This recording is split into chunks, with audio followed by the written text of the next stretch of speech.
بسم الله الرحمن الرحيم إن الدين عند الله الإسلام. O único ao qual nós pedimos ajuda, louvo a Allah subhanahu wa ta'ala e peço sua proteção contra todos os males que possam ocorrer comigo e contra todos os males que possam ser resultados das minhas próprias ações.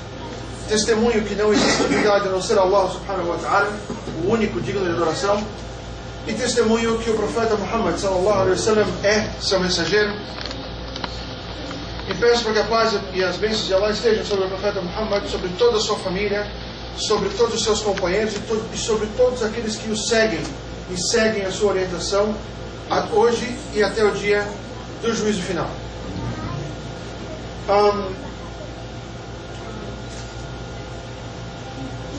Para quem não me conhece, meu nome é Ali Dashtar, eu sou de São Paulo e eu fui companheiro do Sheikh Ahmed Mazloum na Arábia Saudita. Nós estudamos juntos na Arábia Saudita. Ele estudava e eu cortava o cabelo dele. Eu era barbeiro dele, o barbeiro particular dele. Nós éramos muito amigos desde então, mas fazia muitos anos que nós não nos víamos e viemos nos reencontrar aqui, desde que ele foi para Foz, que saiu de São Paulo, etc. Uma grande pessoa, um grande sheikh. Sem dúvida, dos alunos brasileiros que tinham na Arábia Saudita, era de longe o mais sério e o mais estudioso. Um dos que mais decoravam o Corão Sagrado e um dos mais aplicados no estudo. E hoje uma pessoa a qual, pelo que eu percebo, pelo que eu vejo, são das pessoas que nós devemos seguir as opiniões e são das pessoas que nós devemos respeitar muitíssimo. E isso que eu estou fazendo é da Sunnah, é lembrar as pessoas que nós conhecemos pelas melhores características delas. Claro que ele é meio chato também, mas isso a gente não lembra, né? Mas lembrar os irmãos, para os irmãos, das qualidades dos irmãos, é Sunnah. Faz parte da Sunnah do profeta Muhammad sallallahu alaihi wasallam, porque existe uma coisa que falta muito hoje em dia entre nós, uma coisa que em árabe chamamos de mahabba. Mahabba. O ato do amor entre os irmãos. Hoje em dia é engraçado.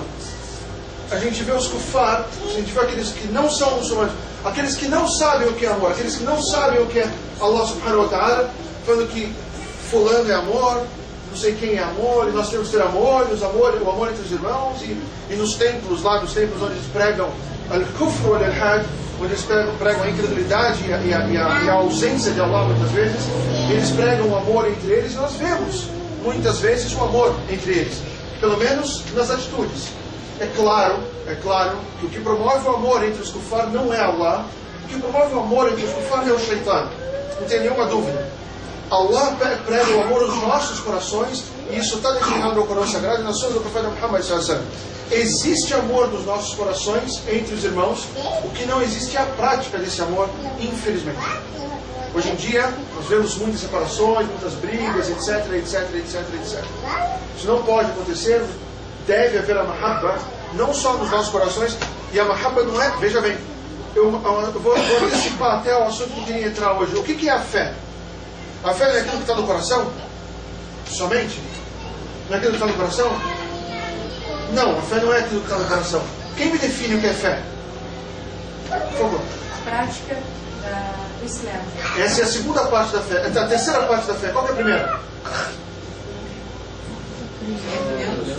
Allah subhanahu wa ta'ala, se a gente pegar a teologia islâmica, nós vemos que a fé ela é dividida em três partes e tem duas características. Três partes e tem duas características. A fé é aquilo que você tem no seu coração, que você professa com as suas palavras e você pratica com as suas mãos. Você pratica com os seus atos. Então não existe fé no coração sem prática. Isso chama-se hipocrisia. E não existe prática sem a fé no coração. Isso chama-se o quê? Também chama-se hipocrisia. A hipocrisia ela vem de duas formas para nós. Não é só eu acredito e não pratico. Isso é uma das partes Desculpa, não é só eu pratico algo que eu não tenho no coração. Isso é que todo mundo conhece como hipocrisia. Fazer aquilo que você não acredita. Isso é uma parte, é um tipo de hipocrisia. A outra hipocrisia que também acontece é aquela pessoa, não, eu tenho muita fé. E quantos nós não ouvimos falar assim, dos nossos irmãos muçulmanos? Não, eu tenho muita fé.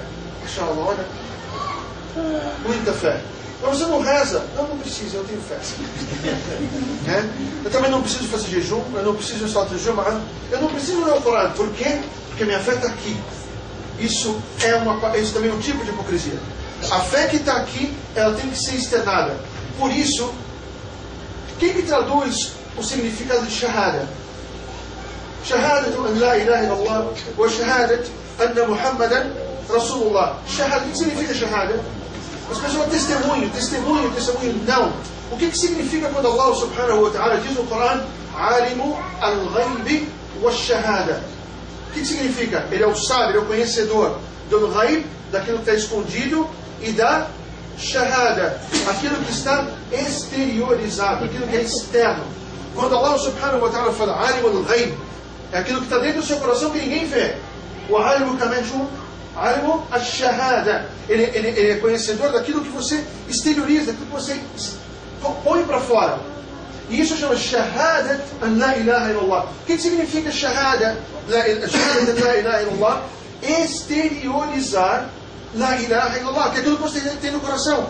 Como que você exterioriza la ilaha illallah? Não existe divindade digna de ser adorada a não ser Allah subhanahu wa ta'ala. Como que você exterioriza? Falando para as pessoas, eu sou muçulmano. Falando para as pessoas, não existe divindade a não ser Allah. Fazendo da'wah, divulgando o Islam, falando para as pessoas. Você está errado, não se adora Jesus. Você fala, a gente está acostumado. Porque os crentes em Allah subhanahu wa ta'ala, esses são os irmãos. Não existe irmandade fora do Islã. Mas, desculpa, eu estou entre irmãos, acabo falando mas está errado. Mas enfim, você pega aquela pessoa que não acredita no Islã e fala, meu amigo, la ilaha illallah, não existe divindade digna de ser adorada a não ser Allah. Não existe outra a ser adorada a não ser Allah. Existe um livro chamado Corão. Não adore outros que não Allah. O profeta Muhammad nada mais é do que um profeta. Jesus nada mais é do que um profeta. Isso tudo é o que? A exteriorização daquilo que você já tem aqui dentro, que é o quê? La ilaha illallah. Você exterioriza, falando para as pessoas. E outra forma de exteriorizar é praticando. Allah subhanahu wa ta'ala fala em inúmeras partes do Corão, Inna alladhina amanu wa amilu as-salihat. Esses terão o paraíso, aqueles que creem e praticam as-salihat. Salihat é o plural de salihat. Nesse caso, a'mal as-salihat, ou seja, as obras as-salihat, as obras virtuosas. E quais obras são as virtuosas? São aquelas que são descritas no Corão e na Sunna do profeta Muhammad sallallahu alaihi wasallam. Todas as obras que você precisa para a sua vida, para que elas sejam virtuosas, que vão te introduzir no paraíso e vão te deixar longe do inferno e longe do kufr, são aquelas que estão no Corão e na Sunna do profeta Muhammad sallallahu alaihi wasallam. Qual é a prova? O profeta Muhammad sallallahu alaihi wasallam foi claro nisso. O profeta Muhammad sallallahu alaihi wasallam, que ele diz, não existe nada. Preste atenção e creiam nas palavras do profeta Muhammad sallallahu alaihi wasallam. Preste atenção e acreditem naquilo que o profeta Muhammad sallallahu alaihi wasallam fala com o coração e com as obras. O que ele fala? Não existe nada, preste atenção, nada, que vos aproxime do paraíso e que vos distancie do inferno sem que eu não vos tenha dado. Percebem? Não existe nada. Tudo o que nós precisamos para se aproximar do paraíso e para nos livrar do inferno está onde? Naquilo que o profeta Muhammad sallallahu alaihi wasallam trouxe. Como ele mesmo diz, não existe nada que vos aproxime do paraíso e que distancie vocês do inferno sem que eu não tenha trazido para vocês. Por isso não precisamos de inovações, não precisamos de, como a gente ouve, né, novas teologias da nossa realidade agora. E, veja bem, não confundam o que eles chamam de fiqh al-waqi', né? A teologia, o entendimento da religião de acordo com os dias de hoje. Isso é um pouco mal interpretado pelas pessoas. A teologia, a sharia, ela nunca muda e nunca vai mudar. Ela foi revelada por Allah subhanahu wa ta'ala naquela época, ela segue a mesma até hoje e vai até o dia do juízo final, até Isa alayhi salam, até o profeta Jesus, que a paz e a bênção Allah seja com ele. Quando voltar, ele vai se utilizar, ele vai voltar no futuro, não vai voltar agora. Ainda que o Sheikh bin Baz rahimahullah disse, pelo que eu ouço falar do mundo externo, do mundo ocidental, se não for agora que o profeta Jesus vai voltar, então eu não sei mais quando ele volta. De tantas loucuras que estão acontecendo hoje, o dia do juízo final está muito próximo. E Jesus iria voltar muito próximo do dia do juízo final. Oh